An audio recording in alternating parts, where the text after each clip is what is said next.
Hello everyone, कैसे हैं आप सब। आई होप कि आप सब बहुत अच्छे होंगे और आपके अपनी बोर्ड एग्जामिनेशन की प्रिपरेशन भी एज यूजुअल फंटेस्टिक तरीके से चल रही होंगी। मेरे प्यारे बच्चों, आज का जो हमारा लेक्चर नंबर 12 होने वाला है वो होने वाला है purely on how to calculate goodwill of the firm, कि कैसे हम अपने फर्म की गुडविल को वैल्यू कर सकते हैं under the different different methods. हमने ऑलरेडी प्रीवियस क्लास में देख लिया था कि हमारे पास कुछ मेथड्स होते हैं, लाइक जैसे average profit method, weighted average profit method, super profit method, capitalisation of profit method. तो वहां से हम क्या कर सकते हैं, अपनी फर्म की गुडविल वैल्यू कर सकते हैं। तो आज की क्लास में हमने यही देखना है कि किस तरीके से हम इन मेथड्स का यूज कर कर हम अपने फर्म की गुडविल को वैल्यू कर सकते हैं। तो चलिए विदाउट एनी डिले स्टार्ट करते हैं।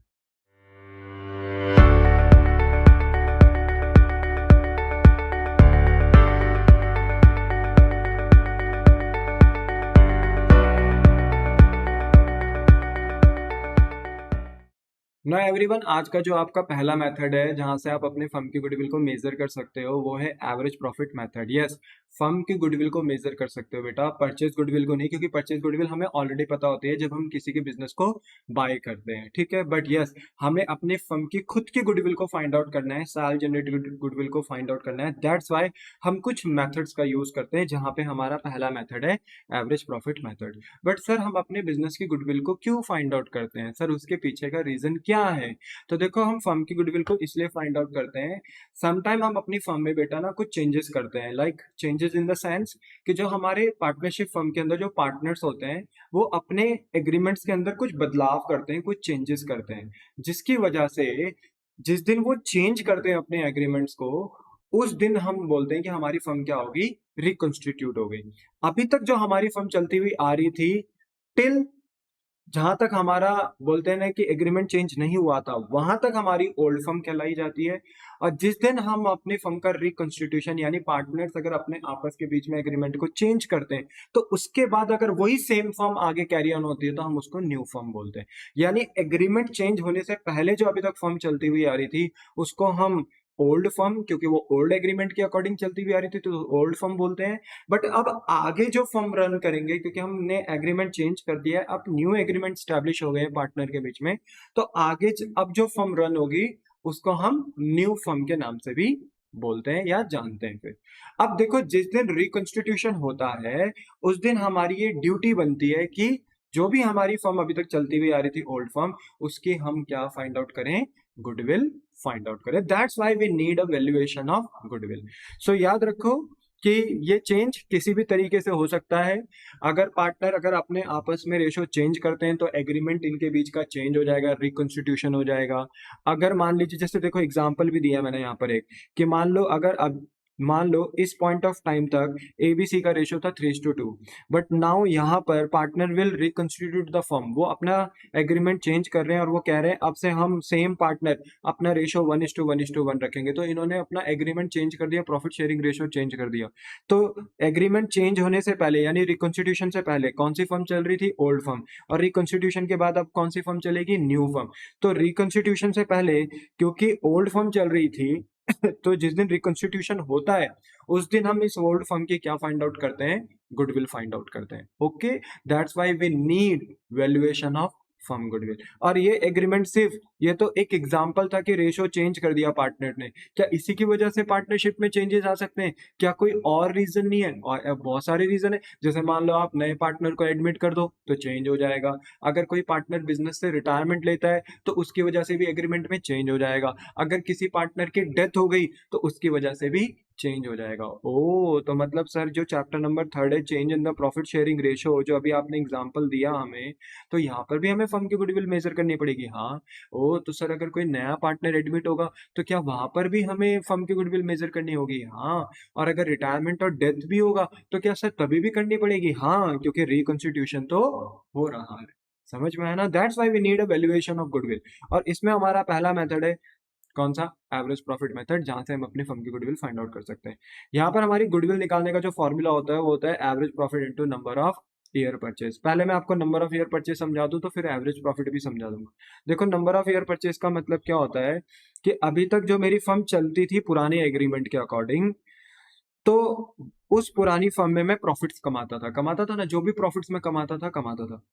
अब एग्रीमेंट चेंज होने के बाद जब मेरी न्यू फर्म आगे कैरी ऑन होगी तो उस न्यू फर्म में वही सेम टाइप ऑफ प्रॉफिट जो मैं पहले कमाया करता था, उसको न्यू फर्म में कमाने में कितना समय लग जाएगा। अगर मान लो मैं पिछले ओल्ड फर्म में 1 लाख का प्रॉफिट कमा रहा था, तो इसी 1 लाख के प्रॉफिट को कमाने के लिए न्यू फर्म में मुझे कितना समय लगेगा। अगर मुझे इस 1 लाख रुपए के प्रॉफिट को कमाने में 2 साल लग जाएंगे न्यू फर्म में, तो हम इसको नंबर ऑफ ईयर परचेज 2 बोलते हैं। अगर 3 साल लग जाएंगे तो हम इसे नंबर ऑफ ईयर परचेज 3 बोल देते हैं। अगर हमें इसी 1 लाख के प्रॉफिट को न्यू फर्म में कमाने के लिए, जो हम पुरानी फर्म में 1 लाख रुपए का प्रॉफिट कमाते थे, सेम उसी लेवल के प्रॉफिट को कमाने के लिए न्यू फर्म में 4 साल लग जाएंगे, तो नंबर ऑफ ईयर परचेज हमारा 4 साल यानी 4 ईयर्स हो जाता है। तो समझ में आया ना नंबर ऑफ ईयर परचेज। यानी जो आप पास्ट में प्रॉफिट कमाते थे, सेम उसी टाइप के प्रॉफिट को कमाने के लिए न्यू फर्म में आपको कितना समय लग जाएगा, that is known as number of year purchase. और एवरेज प्रॉफिट यहाँ पे क्यों लिया जाता है? एवरेज प्रॉफिट इसलिए लिया जाता है बेटा, क्योंकि देखो आप जिस भी ईयर में होंगे वो आपका करंट ईयर होगा। मान लो आप जिस भी ईयर में ये गुडविल वैल्यू कर रहे हो, that is your current year. और करंट ईयर में अगर आप गुडविल निकाल रहे हो, तो गुडविल का जो बेस होता है वो होता है प्रॉफिट। क्योंकि अगर एक बिजनेस अच्छी रेपुटेशन अर्न कर रही है, तो उसके डायरेक्ट इंपैक्ट उसके प्रॉफिट्स पे पड़ते हैं। तो इसलिए प्रॉफिट को बेस लिया जाता है। अब फ्यूचर के प्रॉफिट्स को बेस ले नहीं सकते, क्योंकि फ्यूचर ईयर्स में हमने प्रॉफिट्स कमाए नहीं है, अभी हम वहां पहुंचे नहीं है। तो हम क्या करते हैं, अपने पास्ट ईयर्स के प्रॉफिट्स को बेस लेते हैं। अब कितने पास्ट ईयर्स के प्रॉफिट को बेस ले सकते हैं, तो ये तो एक बोलते हैं ना कि मैनेजमेंट कंसर्न होता है बेटा, कि मैनेजमेंट कितना डिसाइड करती है। पर मेरे बच्चे वो आपको क्वेश्चन में बता के रखेंगे कि आपको पिछले 3 साल का एवरेज लेना है, पिछले 4 साल का एवरेज लेना है, पिछले 5 साल का एवरेज लेना है, तो आपको उतने ही पास्ट ईयर का एवरेज निकाल लेना है। बट मेरे बच्चे, जैसे मैंने अपने एग्जाम्पल में लिया है कि मैंने पास्ट ईयर के, बोलते हैं ना, पिछले 4 साल के प्रॉफिट्स मैंने यहाँ पर कंसिडर कर लिए हैं। तो यहाँ पर अगर मैं बात करूँ, तो 4 साल के प्रॉफिट्स आप देख सकते हो कि कभी प्रॉफिट मेरा 30,000 होता है, कभी 20,000 होता है, कभी 50,000 होता है, कभी 1 लाख होता है। मेरा कोई भी एक प्रॉफिट, बोलते हैं ना, स्टैटिक नहीं है, एक जैसा नहीं है। मेरा प्रॉफिट काफी फ्लक्चुएट हो रहे हैं। तो ऐसे सिनारियो में मैं क्या करता हूं, पहले तो इन फ्लक्चुएटिंग नेचर के प्रॉफिट को एक स्टैटिक प्रॉफिट में कन्वर्ट करता हूं। मतलब मुझे एक ऐसा प्रॉफिट चाहिए जो स्टेबल प्रॉफिट हो।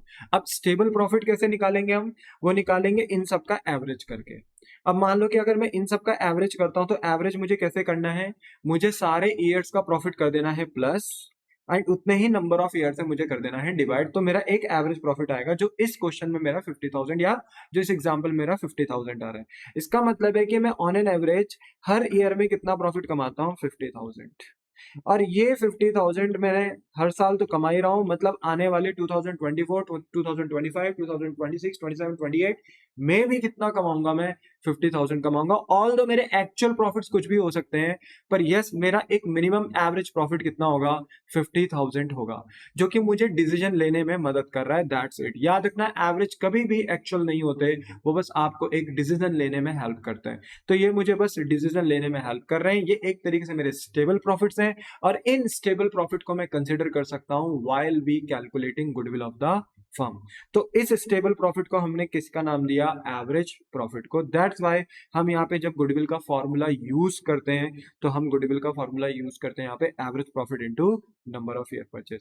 एवरेज प्रॉफिट मतलब वो स्टेबल प्रॉफिट जो आप हर साल मिनिमम अर्न कर सकते हो, एंड मल्टीप्लाई बाय कि सेम यही टाइप के प्रॉफिट को कमाने के लिए न्यू फर्म में आपको कितना टाइम लग जाएगा, that is known as number of year purchase. जैसे ही आप इनको आपस में एक दूसरे से मल्टीप्लाई करते हो, तो आपको पता चलती है अपने फर्म की goodwill, and this is known as goodwill as per average profit method. तो एवरेज प्रॉफिट कैसे निकलता है गाइस? एवरेज प्रॉफिट निकलता है total profit divided by total number of year. मैंने अभी भी करके बताया था कि जितने भी पास्ट ईयर्स आप ले रहे हो, ये क्वेश्चन में बता दिया जाएगा। मैंने तो क्वेश्चन में, या एज पर माय एग्जांपल, मैंने 4 ही लिए थे, इसलिए 4 ईयर के प्रॉफिट को क्या कर दिया, प्लस। अगर आपके क्वेश्चन में पिछले 3 साल हो, तो 3 साल के प्रॉफिट को प्लस करो, 5 साल हो तो 5 साल के प्रॉफिट को प्लस करो। सर एक पॉइंट था कि अगर किसी ईयर में प्रॉफिट ना हो, सर लॉस हो, तो फिर ऐसे सिनारियो में कुछ मत करना, सारे प्रॉफिट्स को ऐड कर देना, बट लॉस को माइनस कर देना,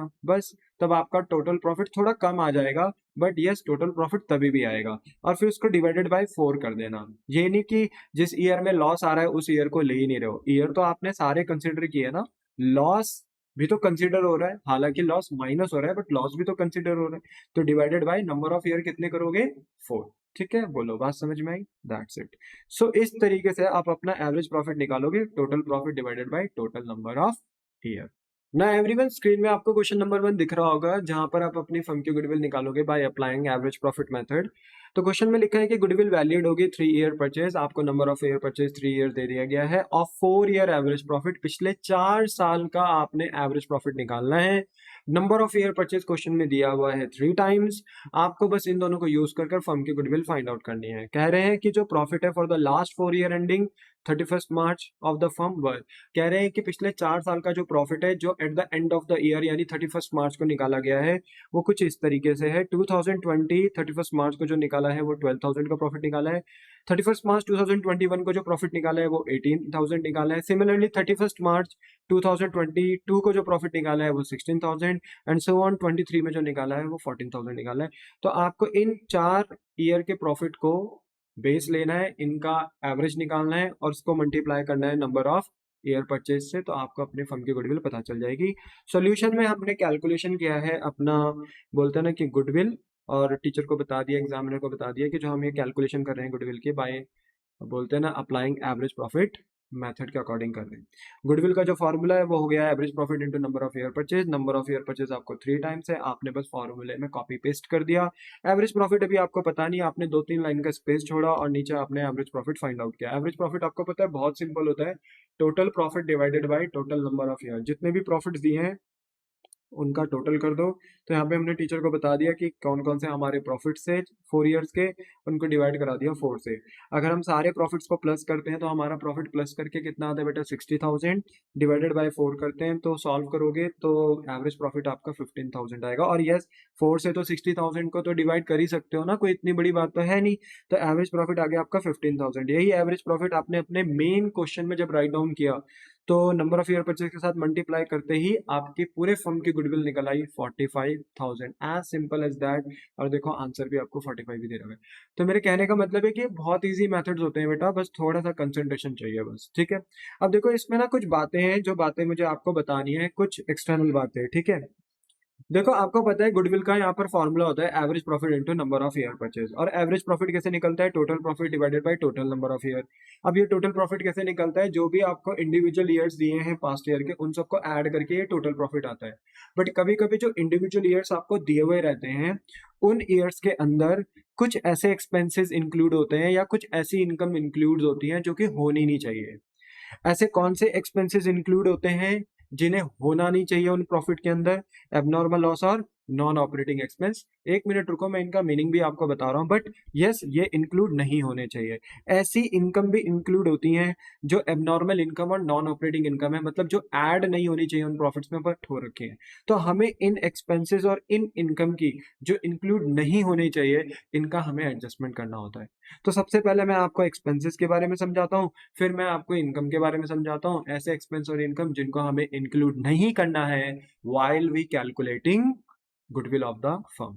तो देखो एक्सपेंस के अंदर पहला एक्सपेंस है एबनॉर्मल लॉस। तो एबनॉर्मल लॉस कैसा एक्सपेंस होता है, एक ऐसा एक्सपेंस जो अनएक्सपेक्टेड है, जो हमने सोचा ना था या जिसके बारे में हमने प्लान नहीं किया था बट वो हो गए। तो ऐसे एक्सपेंसेस को हम एबनॉर्मल एक्सपेंसेस या एबनॉर्मल लॉस भी बोलते हैं। अब एबनॉर्मल लॉस के एग्जांपल अगर मैं आपको बताऊं, लॉस बाय फायर।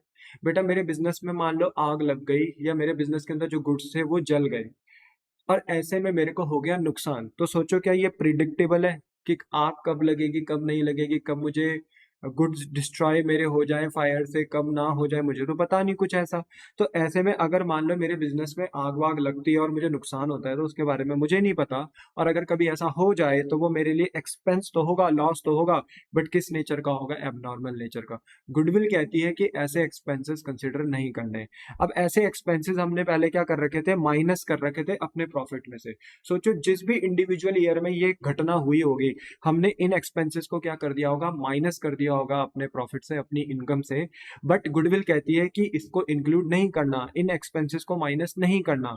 तो सोचो अगर मैं माइनस की चीज को हटाना चाहता हूं तो मुझे इन्हें वापस से क्या करना होगा, प्लस करना होगा। देखो सिंपल बात है, माइनस को हटाओगे तो प्लस करो, प्लस को हटाओगे तो माइनस करो। है ना, हटाना है हमें, इसे इंक्लूड नहीं करना, हटाना है। कई बच्चे सोचते हैं सर आप प्लस कर रहे हो तो आप इन्हें जोड़ रहे हो, अरे जोड़ नहीं रहा मैं इन्हें हटा रहा हूँ। मैंने इनको पहले माइनस कर रखा था एक्सपेंसेस को, बट गुडविल कहता है कि ये एक्सपेंस आपने कंसिडर नहीं करने, तो पहले माइनस किया तो आप क्या कर देंगे, इसे हटाने के लिए प्लस कर देंगे। ठीक है, बोलो बात समझ में आई। ऐसे और भी एबनॉर्मल लॉस होते हैं, जैसे voluntary retirement scheme. Voluntary retirement scheme में क्या होता है बेटा कि मैं अपने एम्प्लॉय को एक ऑप्शन देता हूँ कि अगर आप वक्त से पहले अगर हमारे बिजनेस को लीव करना चाहते हो तो कर सकते हो, और ऐसे में अगर आप लीव कर जाओगे पहले ही तो हम आपको एक हैंडसम अमाउंट पे करेंगे, है ना। तो ऐसे में अगर बिजनेस अपने एम्प्लॉयज को बोलते हैं ना कि वक्त से पहले ही कुछ कंपनसेशन पे करती है क्योंकि वो रिटायरमेंट ले रहे हैं, और ये स्कीम कंपनी ने उन्हें खुद दी है, बिजनेस ने, फर्म ने खुद दी है, तो दैट्स व्हाई वी से वॉलंटरी रिटायरमेंट स्कीम, कि हमने फोर्स नहीं करा अपने एम्प्लॉय को कि तू रिटायरमेंट ले या तो बिजनेस को छोड़ के चले जा, बट हमने उन्हें एक स्कीम दी कि अगर आप अपनी इच्छा से जाना चाहते हो तो जा सकते हो, बदले में हम आपको एक हैंडसम अमाउंट पे करेंगे। That type of scheme is known as voluntary retirement scheme. और बिजनेस को भी नहीं पता होता कि ऐसी स्कीम हम कब लॉन्च करेंगे कब नहीं करेंगे। जनरली ऐसी स्कीम तब दी जाती है बेटा जब बिजनेस थोड़ा लॉसेस में सफर कर रहे होते हैं। तो मेरे बच्चे देखो, यहाँ पे ध्यान रखने वाली बात यह है कि अगर वॉलंटरी रिटायरमेंट स्कीम भी है तो ये भी एक अनएक्सपेक्टेड इवेंट है, अनसर्टेन इवेंट है। पता नहीं था हमें कि हम ऐसी स्कीम देंगे भी कि नहीं देंगे अपने एम्प्लॉयज को, बट अगर हम दे रहे हैं तो ऐसे में जो भी हम कंपनसेशन दे रहे हैं अपने एम्प्लॉयज को वो हमारा एक्सपेंस है, और वो एक्सपेंस, वो लॉस कैसा लॉस है, एबनॉर्मल लॉस। बोलो बात समझ में आ गई? यस। फ्लड आ गया बेटा, मान लीजिए सुनामी आ गई, फ्लड आ गया, अर्थक्वेक आ गया, या गुड्स मान लो ट्रांजिट में है, मान लो हमने कहीं से गुड्स मंगाए हैं, लाइक मान लो हिमाचल प्रदेश से हम अपने गुड्स मंगा रहे हैं, ठीक है, टू दिल्ली, मान लो दिल्ली के लिए मंगा रहे हैं। अब हिमाचल में आपको पता है कि सड़कें कैसी कैसी हैं, और मान लो ट्रक आ रहा था वहां से और खाई में मान लो गिर गया, भगवान ना करे अभी कभी ऐसा हो किसी के साथ, बट मान लो अगर गलती से, एज पर एग्जाम्पल, अगर हो गया, ट्रक पलट गया या कुछ भी हो गया, तो सारे गुड्स जो हमारे ट्रांजिट में थे, जो आ रहे थे, वो क्या हो गए, लॉस्ट हो गए। तो गुड्स लॉस्ट इन ट्रांजिट। तो ये हमने सोचा ना था, ये सारे एक्सपेंसेस हमने सोचे ना थे, बट हो गए, that is known as abnormal loss. Okay. Next हमारा पॉइंट है नॉन ऑपरेटिंग एक्सपेंस। अब बेटा देखो, नॉन ऑपरेटिंग एक्सपेंस कैसे एक्सपेंस होते हैं, ये वो एक्सपेंस होते हैं जो बिजनेस की मेन ऑपरेटिंग एक्टिविटी से रिलेटेड नहीं होते। मतलब it is a part of business, हम मना नहीं कर रहे, बट ये मेन बिजनेस की ऑपरेटिंग एक्टिविटी से रिलेट नहीं करते। जैसे मैं आपको एक एग्जांपल देता हूँ कि जैसे इंटरेस्ट पेड, यहाँ पर देखो एग्जांपल दिया है जैसे इंटरेस्ट पेड। अब इंटरेस्ट पेड हम कब करते हैं, जब जनरली हम कहीं से लोन ले रहे हैं।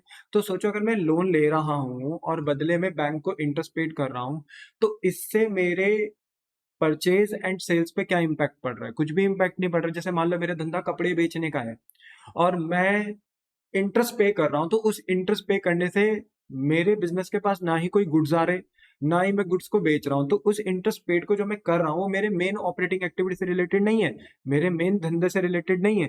दैट्स वाई वो इंटरेस्ट पेड मेरा कैसा खर्चा है, नॉन ऑपरेटिंग एक्सपेंस नेचर का खर्चा है। दूसरा है loss on sale of fix asset. मान लो कि मेरा कपड़े बेचने का धंधा है, कपड़े खरीदने बेचने का धंधा है, और मैंने अपनी शॉप का एक फर्नीचर बेच दिया क्योंकि वो पुराना हो गया, और उसे बेचने से मुझे लॉस हो गया। तो मुझे एक बात बताओ, क्या वो मेरा मेन ऑपरेटिंग एक्टिविटी नेचर का एक्सपेंस है क्या? क्या मेरा काम था फर्नीचर बेचने का? मेरा काम तो क्या बेचने का था, क्लोथ्स बेचने का था, कपड़े खरीदने बेचने का था।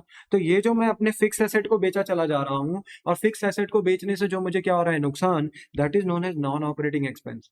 तो गुडविल कहती है कि जो एबनॉर्मल लॉस आपने पहले अपने प्रॉफिट में माइनस कर रखे थे, जिस भी इंडिविजुअल ईयर्स में आपने माइनस कर रखे थे, इनको हटाओ, ये नहीं होने चाहिए माइनस, तो हम इनको क्या कर देंगे, प्लस। जो भी नॉन ऑपरेटिंग एक्सपेंस जो मेन कोर एक्टिविटी से रिलेट नहीं होते, एग्जांपल मैंने आपको दिया इंटरेस्ट पेड और loss on sale of fix asset, ये पहले आपने माइनस कर रखे थे, जिस भी इंडिविजुअल ईयर के प्रॉफिट से कर रखे थे माइनस, तो गुडविल कहती है कि ये होने नहीं चाहिए, इनको वापस क्या कर दो, प्लस कर दो, हटाओ इनको। अब हटाएंगे कैसे, जिनको माइनस किया था उनको प्लस कर दो, उल्टा कर दो। बोलो बात समझ में आई? दैट्स वाई ये एक्सपेंस कंसीडर नहीं होने चाहिए, और अगर ये एक्सपेंस कंसीडर होते हैं तो ये प्रीवियसली सब्ट्रैक्टेड हुए थे पीएनएल अकाउंट में, यानी जब आपने पीएनएल अकाउंट बनाया होगा तो इन्हें माइनस कराया होगा, तब जाके आपका प्रॉफिट आया होगा जो आप गुडविल के लिए ले रहे हो। बट गुडविल कहती है कि इन्हें माइनस तो कराया था, बट मेरी कैलकुलेशन के लिए इसे कंसिडर नहीं करना, इसको वापस एड बैक करो। तो हम इनको ना वापस एड बैक कर देते हैं, ठीक है ना।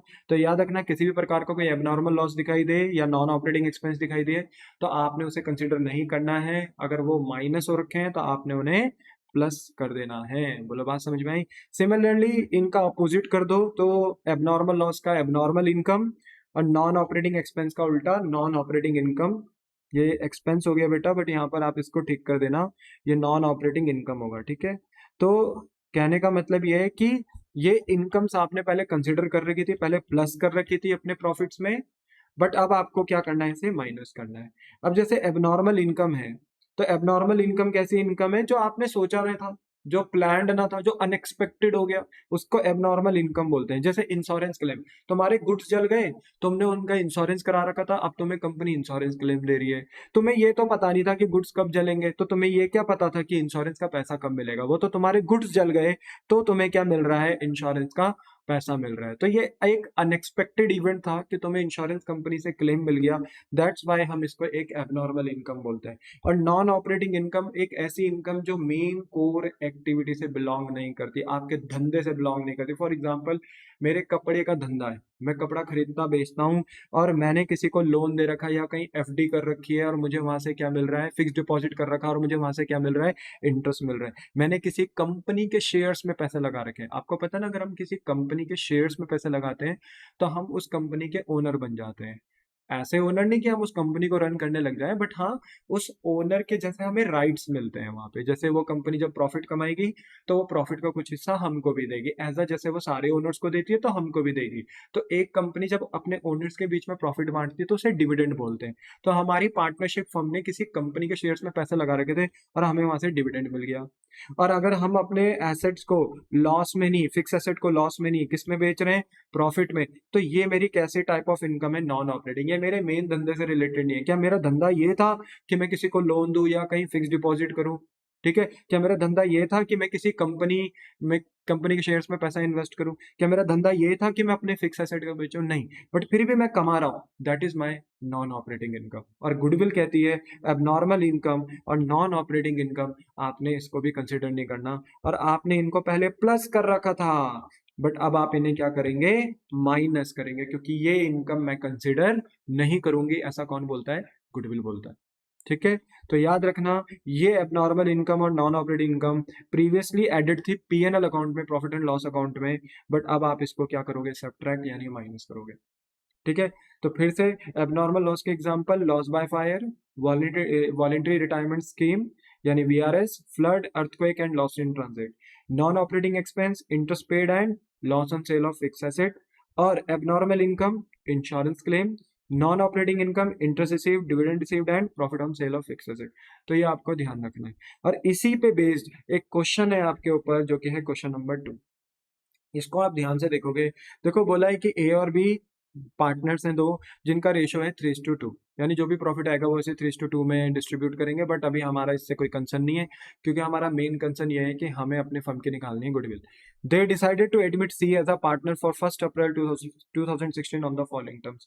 और याद रखना, ये सी को एडमिट कर रहे हैं 1 अप्रैल 2016 को। अब देखो इन्होंने ये डाटा क्यों दिया, क्योंकि यहाँ से ये भी बताना चाह रहे हैं कि एक नया पार्टनर एडमिट हो रहा है, और उसके एडमिट होने से पार्टनरशिप के अंदर पार्टनर्स का एग्रीमेंट क्या होगा, चेंज, यानी रिकॉन्स्टिट्यूशन हो जाएगा पार्टनरशिप फर्म के अंदर। तो अब तक जो ओल्ड फर्म चल रही थी, तो वो हो जाएगी खत्म, और अब आगे कौन सी फर्म चलेगी, न्यू फर्म। तो ओल्ड फर्म की आपको क्या कैलकुलेट करनी है, गुडविल। तो ये यहाँ से इसने एक हिंट भी दिया आपको, ठीक है। सी को जो शेयर दिया जाएगा वो 2/5 शेयर ऑफ द प्रॉफिट दिया जाएगा, यानी जो भी प्रॉफिट फर्म कमाएगी उसमें से 2/5 यानी 2/5 पार्ट का जो प्रॉफिट है वो सी को दिया जाएगा। एंड सेकंड पॉइंट में लिखा है कि जो फर्म गुडविल है वो वैल्यूड होगी 2 ईयर परचेज। तो नंबर ऑफ ईयर परचेज आपको 2 दे दिया है, 3 years of normal average profit, और पिछले 3 साल का एवरेज प्रॉफिट लेना है। कैसा एवरेज प्रॉफिट लेना है, नॉर्मल। इसका मतलब ये है कि शायद इन्होंने जो पिछले 3 साल के हमें प्रॉफिट आगे दिए होंगे, उनमें उन्होंने कुछ ना कुछ, बोलते हैं ना कि शरारतें करी होंगी, और वो हमें समझना है कि उन्होंने क्या ऐसी एडजस्टमेंट्स करी हैं जो हमें देखनी है, ठीक है। तो इन्होंने कहा कि 2 ईयर परचेज लेना है, नंबर ऑफ ईयर परचेज 2, कितने ईयर्स का, पिछले 3 साल के एवरेज प्रॉफिट्स का, जो कि नॉर्मल होने चाहिए। तो वहां से आप अपने फर्म की गुडविल को वैल्यू कर सकते हो। अब इन्होंने प्रॉफिट दिए हैं प्रीवियस 3 ईयर्स के, जो कि हैं 31 मार्च के, कुछ इस तरीके से। तो ये 2016, 2015, 14 का जो प्रॉफिट दिया गया है, ये 31 मार्च का है, मतलब ईयर एंड यानी फाइनेंशियल ईयर फॉलो किया गया है। और 2016, 15, 14 का प्रॉफिट दिया गया है। तो 2016 का जो प्रॉफिट है वो 30,000 है, बट ये 30,000 का प्रॉफिट है after debiting loss of stock by fire 40,000। तो याद रखना, डेबिटिंग मतलब है रूल्स में पढ़ते हैं हम अकाउंट्स के, ऑल एक्सपेंसेस आर डेबिटेड। तो याद रखना आफ्टर डेबिटिंग, यानी हमने इस loss of stock by fire को ना इस प्रॉफिट के अंदर अपना एक्सपेंस दिखा दिया था, माइनस कर दिया था, तब जाके ये 30,000 का प्रॉफिट आया है। मतलब इस नुकसान को हमने ऑलरेडी प्रॉफिट से लेस कर रखा है, तब जाके ये प्रॉफिट हमारा 30,000 आया। तो याद रखना ये हमारा करेक्ट प्रॉफिट नहीं है, ये एक तरीके का एबनॉर्मल लॉस है, ये माइनस हो रखा है, डेबिट हो रखा है पहले से ही प्रॉफिट के अंदर, हम इसको वापस से एड बैक करेंगे। तो 30,000 का हमारा प्रॉफिट आ रहा था, बट हम इसमें 40,000 का एबनॉर्मल लॉस ऐड कर देंगे, तो हमारा एक्चुअल नॉर्मल प्रॉफिट कितना आ जाएगा? 70,000। बोलो बात समझ में आ गई? हाँ। फिर इसके बाद 2015 में हमें लॉस दिया है 80,000 का, ओके। बट इस लॉस के अंदर इंक्लूड है वॉलेंटरी रिटायरमेंट कंपनसेशन, जो कि 1,10,000 का है। वॉलेंटरी रिटायरमेंट कंपनसेशन भी कैसा लॉस है? एक तरीके का एबनॉर्मल लॉस, क्योंकि हमें नहीं पता था कि हम ऐसी स्कीम अपने एम्प्लॉयज को कब देंगे कि भाई तुम अपनी मर्जी से छोड़कर जा सकते हो बिजनेस को, और जाओगे तो हम तुमको एक हैंडसम अमाउंट पे करेंगे। तो बिजनेस को भी नहीं पता था कि ऐसे दिन कब आएंगे। तो दिस इज अनएक्सपेक्टेड लॉस। तो अनएक्सपेक्टेड लॉस था, एबनॉर्मल लॉस था, आपने इंक्लूड कर रखा है, मतलब माइनस कर रखा है, तब जाके ये लॉस आया है 80,000। इसका मतलब है ये 80,000 रियल आपका लॉस नहीं है, आपका लॉस या प्रॉफिट कुछ और ही है। तो हम क्या करेंगे, देखो -80 का आपका लॉस चल रहा था, लॉस मतलब -80 का प्रॉफिट, आपने इसमें प्लस कर देना है वीआरएस, वॉलेंट्री रिटायरमेंट कंपनसेशन, क्योंकि ये एक एबनॉर्मल लॉस है, पहले माइनस हुआ तो तब आप इसे प्लस करेंगे। तो जैसे ही आप प्लस करेंगे ना, तो आपके पास प्लस की फिगर आ जाएगी 30,000, and this is your profit. तो ये आपका नॉर्मल एक्चुअल प्रॉफिट माना जाएगा, ठीक है। तो मैंने यहाँ पे दिखाया भी है कि 30,000 का आपका प्रॉफिट आएगा।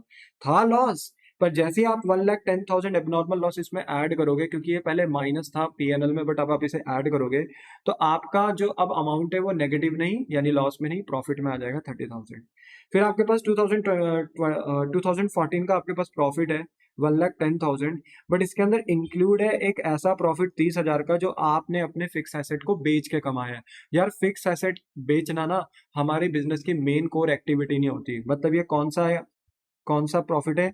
यह है नॉन ऑपरेटिंग प्रॉफिट, यानी नॉन ऑपरेटिंग इनकम। और क्योंकि ये ऐड हो रखी है इसके अंदर, तब ये 1,10,000 आया है। तो मैं क्या करूंगा, इस 1,10,000 के अंदर इस नॉन ऑपरेटिंग इनकम को, ये पहले प्लस हो रखी थी, बट मैं अब इसको क्या कर दूंगा, माइनस। तो 1,10,000 में से अगर 80,000 को, 1,10,000 में से अगर मैं 30,000 माइनस करूंगा तो कितना आएगा? 80,000। ये मैंने शॉर्ट में बताया, बट क्या आप एग्जाम में भी ऐसा बताओगे? नहीं, एग्जाम में आपको प्रॉपर नॉर्मल प्रॉफिट निकाल कर दिखाना पड़ेगा। तो कैसे निकालेंगे? एक छोटी सी टेबल बना दो बेटा, एक पर्टिकुलर का कॉलम, और अपने 3 ईयर्स के कॉलम्स प्रिपेयर कर दो, 2016, 15 एंड 14। प्रॉफिट्स लिख दीजिए, और जो ओरिजिनली जो दिए गए थे, जो 2016 का प्रॉफिट है वो 30, 2015 का प्रॉफिट है 80, तो वो 80,000, बट क्योंकि वो लॉस में है तो इसलिए मैंने इसको ब्रैकेट में लिखा नेगेटिव में। 2014 का प्रॉफिट है 1,10,000। आपको पता है जो हमने सबसे पहले ऐड किया है वो किया है loss of stock by fire, क्योंकि अब नॉर्मल लॉस था, पहले माइनस था तो ऐड। फिर वॉलंटरी रिटायरमेंट कंपनसेशन या स्कीम, इसके अकॉर्डिंग भी हमने पे किया 1,10,000, अब नॉर्मल लॉस था, पहले माइनस था, तो अब हम इसे वापस कर देंगे ऐड, क्योंकि हमें इन्हें हटाना है। और 2014 में हमारे पास प्रॉफिट था 1,10,000, बट हमारे पास यहाँ पे 30,000 का प्रॉफिट हुआ है on the sale of fix asset, this is our non operating income. ये पहले प्लस थी, तो अब हम इसे हटाएंगे तो माइनस कर देंगे। बस अब आपने कुछ नहीं करना, देखो 30 में 40 प्लस करोगे तो 70, ये 80 नेगेटिव का लॉस दे रखा था, बट जैसे ही 1,10,000 ऐड किया तो हमारा पॉजिटिव का प्रॉफिट आ गया 30, 1,10,000 में 30 माइनस करोगे तो आ गया 80। This is your actual normal profits, जो 70, 30, 80,000 है। बस अब आप अपनी गुडविल निकाल सकते हो। गुडविल कैसे निकालोगे गाइस? गुडविल का फॉर्मूला लिखोगे, average profit into number of year purchase. बेटा नंबर ऑफ ईयर परचेज ना इन्होंने दे रखे थे 2 ईयर परचेज, ठीक है। बस आपको कॉपी एंड पेस्ट करने। एवरेज प्रॉफिट अभी पता नहीं है, वो अभी दिख रहा है क्योंकि मैंने ऑलरेडी निकाला है, बट आपको ये फाइंड आउट करना है। कैसे फाइंड आउट करोगे? 2-3 लाइन का स्पेस छोड़ोगे, उसके बाद एवरेज प्रॉफिट फाइंड आउट करोगे, total profit divided by total number of year. बताओ टोटल प्रॉफिट कौन से लोगे? ये वाले? ना ना सर, ये वाले थोड़ी लेंगे, हम नॉर्मल प्रॉफिट्स लेंगे। तो जो आपके नॉर्मल प्रॉफिट है, यानी मेंटेनेबल प्रॉफिट भी हम इन्हें कहते हैं, तो इनको प्लस करोगे 70, 30, 80, और इनको डिवाइडेड बाय कर दोगे अपने नंबर ऑफ ईयर से। कितने नंबर ऑफ ईयर्स हैं? 3। तो प्लस करोगे तो कितना आएगा? 1,80,000।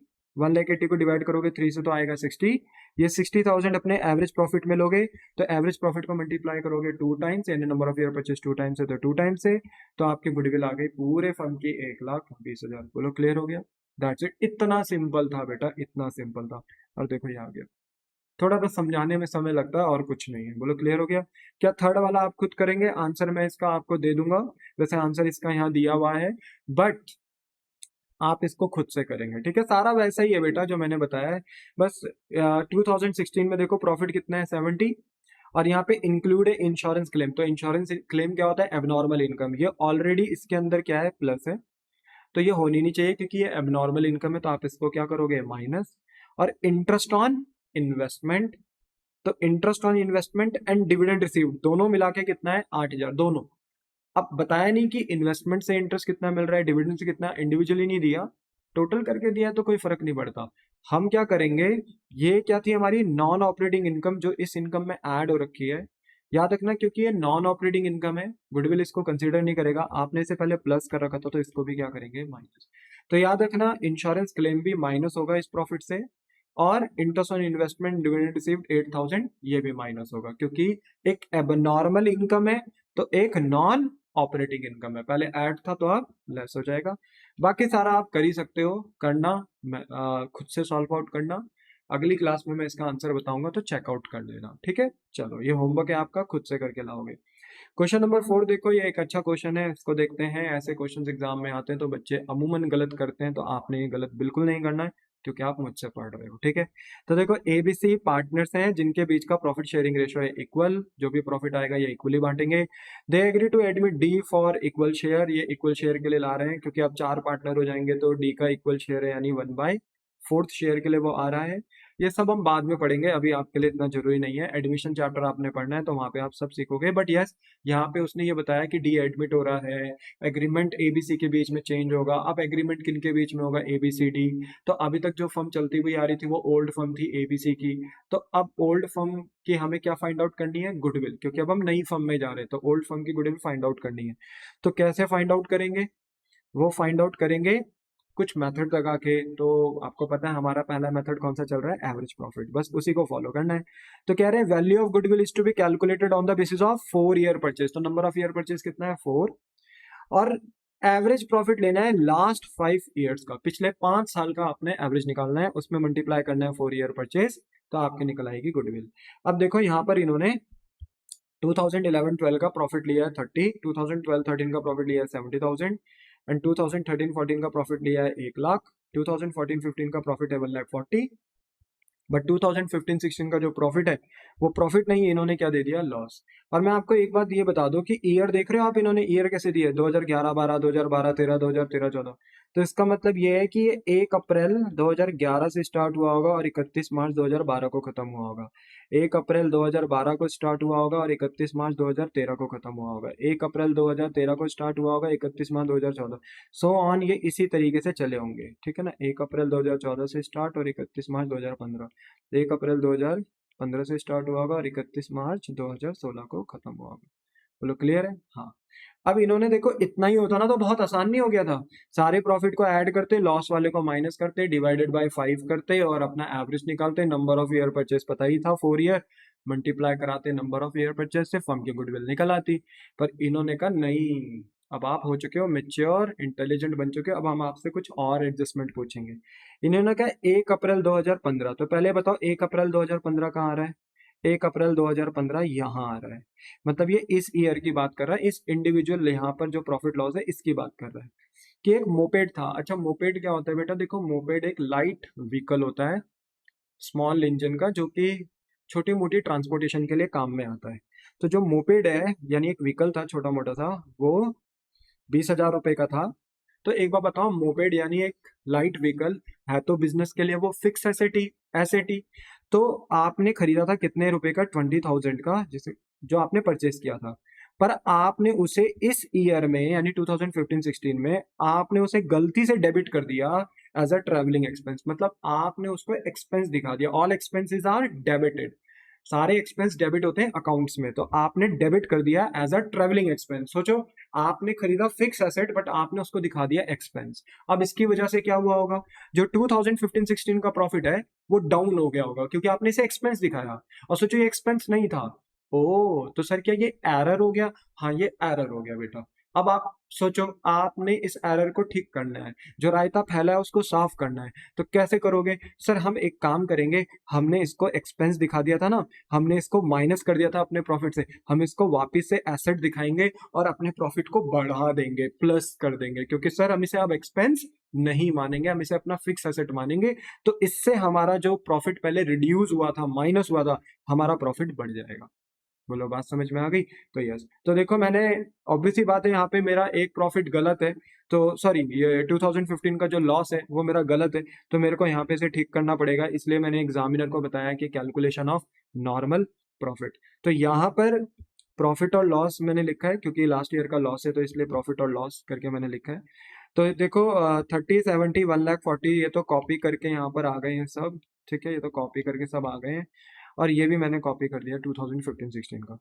अब मैं इसे ऐड कर रहा हूँ, याद है ना, जिसको मैंने फिक्स एसेट की तरह खरीदा था, बट दिखा क्या दिया था? Travelling expense. इससे मेरा प्रॉफिट क्या हो गया था? माइनस। बट मैं क्या करूंगा, इसे वापस से ऐड करूंगा, क्योंकि इससे मेरा प्रॉफिट माइनस नहीं होना चाहिए था, जबकि इसका कोई इम्पैक्ट ही नहीं होना चाहिए था, बट मैंने इसको ट्रैवलिंग एक्सपेंस दिखाया, अपने प्रॉफिट को माइनस कराया। तो मैं इसको वापस क्या करूंगा? Add back. तो मैंने लिख दिया परचेज ऑफ मोपेड, जो मैंने मोपेड खरीदा था, यानी जो एक तरीके का कैपिटल एक्सपेंडिचर था। अभी ये कैपिटल एक्सपेंडिचर क्या, अभी मैं थोड़ी देर में एक्सप्लेन करता हूँ, बट यस, मैंने एक मोपेड यानी फिक्स एसेट खरीदा था, फिक्स एसेट को ही वैसे कैपिटल एक्सपेंडिचर कहते हैं, ठीक है। इसको मैंने ट्रीट कर दिया ट्रैवलिंग एक्सपेंस यानी रेवेन्यू एक्सपेंडिचर यानी day to day expense treat कर दिया। तो कर लिया था तो ठीक कर रहा हूँ, पहले माइनस कर दिया था प्रॉफिट से, अब वापिस एड बैक कर रहा हूँ, तो देखो एड बैक कर दिया। और ऑब्वियस ही बात है कि अगर आपने अभी से फिक्स एसेट माना है, तो ऑब्वियस ही बात है, था तो ये फिक्स एसेट ही, आपने पूरे साल भर मोपेड यूज करा होगा, तो इस पे क्या लगा होगा? डेप्रीसिएशन। तो देखो डेप्रिसिएशन भी दे दिया 25% का। तो डेप्रिसिएशन ना बिजनेस एक्सपेंस होता है, याद रखो, और ऑपरेटिंग से रिलेटेड होता है, क्योंकि वो बिजनेस एक्सपेंस है। तो डेप्रिसिएशन एक नॉर्मल एक्सपेंस है, तो वो प्रॉफिट से माइनस होता है, तो आपने उसे डेप्रिसिएशन को माइनस करना है, 25% के साथ माइनस करना है। तो मुझे एक बार बताओ, अगर मोपेड 20,000 का था, तो 20,000 का 25% कितना होता है? 5,000। तो ये 5,000 का आपने डेप्शन लगाया, तो याद रखना 1,20,000 का ओरिजिनली लॉस था, 20,000 का आपने बोलते ना अपने मोपेड को ठीक किया, एक्सपेंस दिखाया था, माइनस करा था, बट अब आप इसे वापस एसेट मोपेड दिखाओगे तो अपने प्रॉफिट को यानी अपने इस पॉइंट को ऐड कर दोगे, ठीक है। और क्योंकि इसी मोपेड पे क्या लगा था? डेप्रीसिएशन, और डेप्रिसिएशन एक नॉर्मल एक्सपेंस होता है बिजनेस का, तो आपने इसको माइनस कर दिया। तो अब अगर आप देखें तो इसको सॉल्व अगर आप करते हो, 1,20,000 में अगर 20,000 प्लस कर दो तो 1,00,000 आता है, क्योंकि ये नेगेटिव प्रॉफिट है यानी लॉस है। इसमें आप 20,000 ऐड करते हो तो नेगेटिव आपका कम हो जाएगा, नेगेटिव कितना हो जाएगा? सिर्फ 1,00,000 का। 1,00,000 में नेगेटिव और जोड़ोगे 5,000, तो नेगेटिव कितना हो जाएगा? 1,05,000। मतलब आपका जो लॉस है वो 1,20 नहीं है, आपका लॉस कितना है? 1,05,000। अब बाकी सारे प्रॉफिट सेम आ जाएंगे, क्योंकि बाकी सारे प्रॉफिट्स में कोई भी चेंज नहीं हुआ, ठीक है। बोलो बात समझ में आई? This is your normal profits. अब देखो, मैंने यहाँ पे रेवेन्यू एक्सपेंडिचर, कैपिटल एक्सपेंडिचर बताया। रेवेन्यू एक्सपेंडिचर मतलब क्या होता है? रेवेन्यू एक्सपेंडिचर का मतलब होता है डे टू डे एक्सपेंस, मतलब इट मींस एन एक्सपेंस। ये वो एक्सपेंस होते हैं जो इनकर्ड होते हैं in operating activity of the business, जो बिजनेस की डेली ऑपरेटिंग एक्टिविटी में होते हैं, जो धंधे में नॉर्मली खर्चा होता रहता है, that is known as operating expense, और उसको हम रिवेन्यू एक्सपेंडिचर भी बोलते हैं, ठीक है। और ये रिवेन्यू एक्सपेंडिचर करना भी जरूरी है, क्योंकि अगर हम रिवेन्यू एक्सपेंडिचर नहीं करेंगे तो हमारी कल के दिन सेल्स नहीं हो पाएगी, यानी हम रिवेन्यू अर्न नहीं कर पाएंगे। तो जो डे टू डे एक्सपेंस हम कर रहे हैं daily life of the business में, that is known as revenue expenditure. Examples: salary and wages देना, इलेक्ट्रिसिटी का खर्चा, रेंट पे, ट्रैवलिंग एक्सपेंस, ये सब नॉर्मल खर्चे हैं डे टू डे बिजनेस के, revenue expenditure. But capital expenditure क्या होता है? कैपिटल एक्सपेंडिचर का मतलब होता है वो अमाउंट जो हम स्पेंड करते हैं परचेज ऑफ फिक्स एसेट, यानी अगर हम कोई फिक्स एसेट खरीद रहे हैं तो that is known as capital expenditure. और अगर हमने कोई एक्सपेंस करे हैं उस एसेट के ऊपर before put to use, obviously बात है, हम शॉप से कोई एसेट लेकर आ रहे हैं 1,00,000 रुपए का, पर बिजनेस तक आते आते उस पर ट्रांसपोर्टेशन का खर्चा, इंस्टॉलेशन का खर्चा हो रहा है, और मान लो वो सब मिला जुला कर 20,000 रुपए का खर्चा एडिशनली हो गया। तो बिजनेस तक आते आते टिल पुट टू यूज तक, जब तक मैंने उसे यूज करना स्टार्ट नहीं करा बिजनेस में, तब तक उसकी वैल्यू कितनी हो चुकी है, कितना खर्चा हो चुका है टोटल उस पर? 1,20,000 का। तो मेरे एसेट की वैल्यू 1,20,000 मानी जाएगी।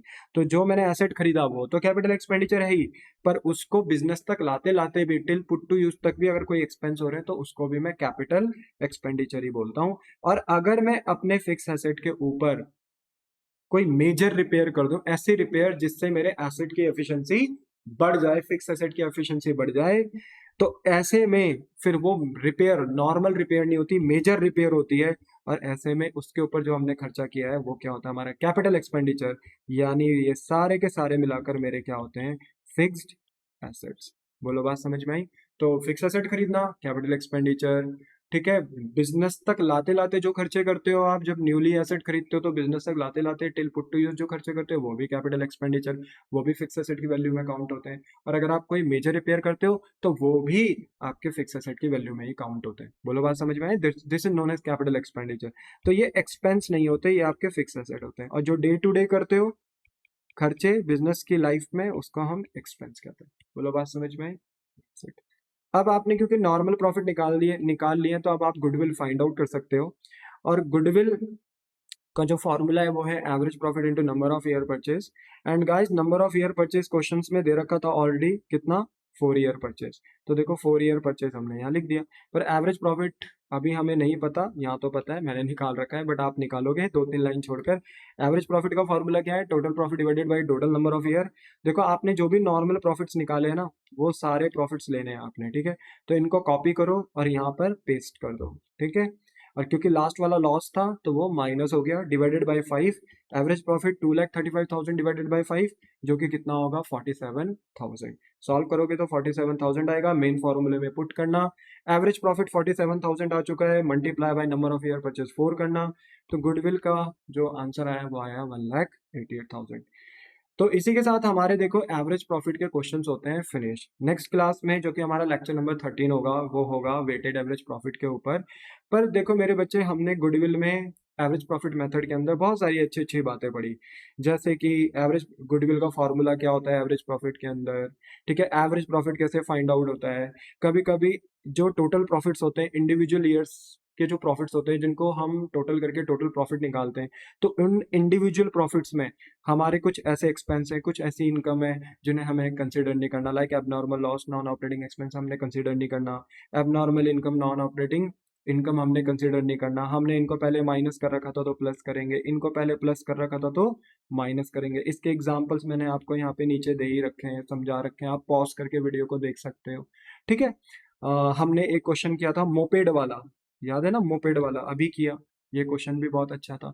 तो हमने बहुत अच्छे अच्छे क्वेश्चन करे। क्वेश्चन नंबर 3 आपका होमवर्क है, ये करके लेकर आओगे, नेक्स्ट क्लास में आपको इसका आंसर मिल जाएगा। वैसे तो यहाँ पे दिया हुआ है, पर मैं इसका सोल्यूशन भी आपको दे दूंगा, ठीक है। नाउ हमारा एवरेज प्रॉफिट मेथड बेटा यहीं फिनिश होता है। फिर भी अगर आपके कोई डाउट्स हैं तो आप वो डाउट्स अपने कमेंट सेक्शन में पूछ सकते हो। और कमेंट सेक्शन में अगर आप अपने डाउट लिखते हो तो एज फास्ट एज पॉसिबल मैं उनका आंसर देने की पूरी पूरी कोशिश करूंगा। और इसी के साथ मैं आज की क्लास बेटा करता हूँ फिनिश। मिलता हूँ मैं आपको नेक्स्ट लेक्चर में। टाटा बाय बाय, से